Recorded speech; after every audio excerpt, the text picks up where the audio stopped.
Hello.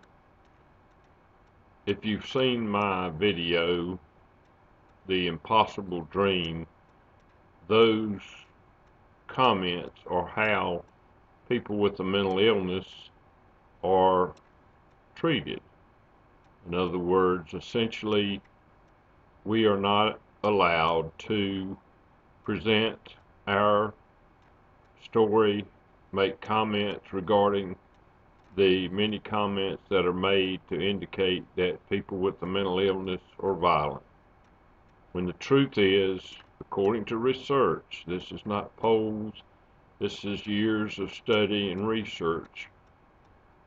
If you eliminate the people who have a mental illness, but also have an addiction to drugs and alcohol, those who were abused or violently abused in their childhood, or some serious abuse that has the rate of a person with a mental illness, excluding those variables, is somewhere between 1 and 1/2% of people with a mental illness.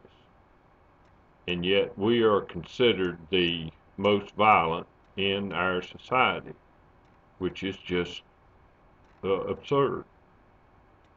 And so I've attempted over the years to contact our senators and congressmen and news media and make these videos in order to help people to recognize that people with a mental illness are not violent, and they are good people with families, and as in my case, I'm a decorated Vietnam veteran. But here are a few things that has happened over the course of the last week.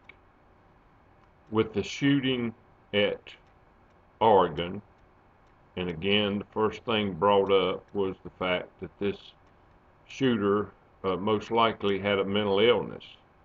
But since that time, the initial comments, I haven't heard anything as regard to his having a mental illness.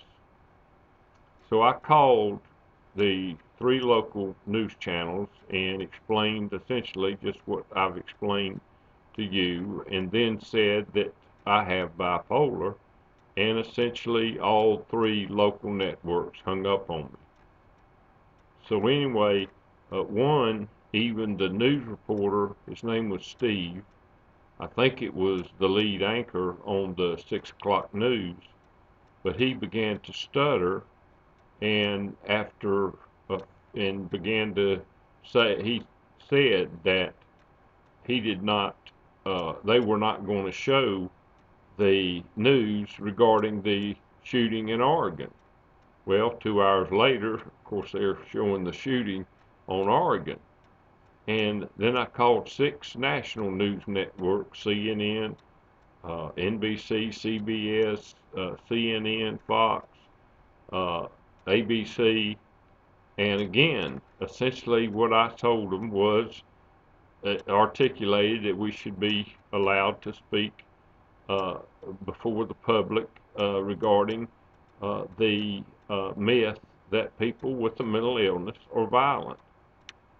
And again, essentially, once I said I have bipolar, they hung up on me. In the past, now, one time a senator's phone representative hung up on me. I had talked to her for probably 4 or 5 minutes and said, "You see, I have bipolar," and she hung up on me. This Sunday, which is October the 11th, they had the annual Walk for Hope, which funds the Hope Foundation that funds scientific research into the cure and treatment of mental illness. Now, this organization, over 27 years, has collected $4.3 million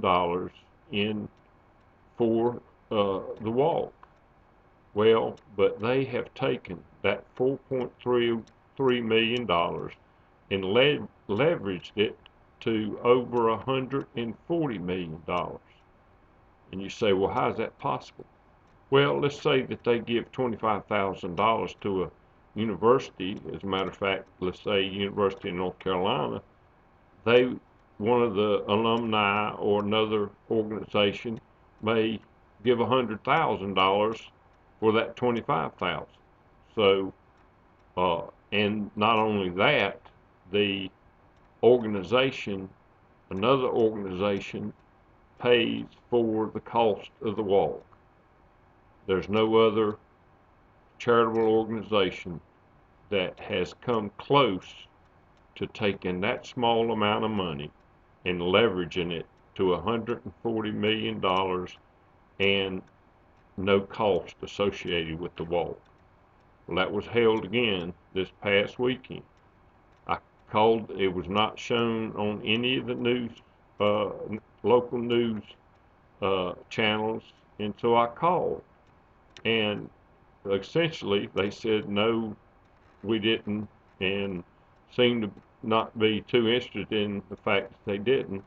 But one of the news channels, it was the, well, I won't say because I don't want to make a mistake, but anyway, one of the news channels, after I said it was sad that they didn't cover that, the phone reporter said, well, I'm sorry you feel that way. So this is just how people with a mental illness are treated, with absolutely no respect. I have about 4 or 5 videos, I think this is the 5th one, and over 9,000 views on iReport Video and YouTube, and have had no comments on any of the videos that I've done on mental health, and only 5 overall, which was regarding my video on the waterboarding incidences that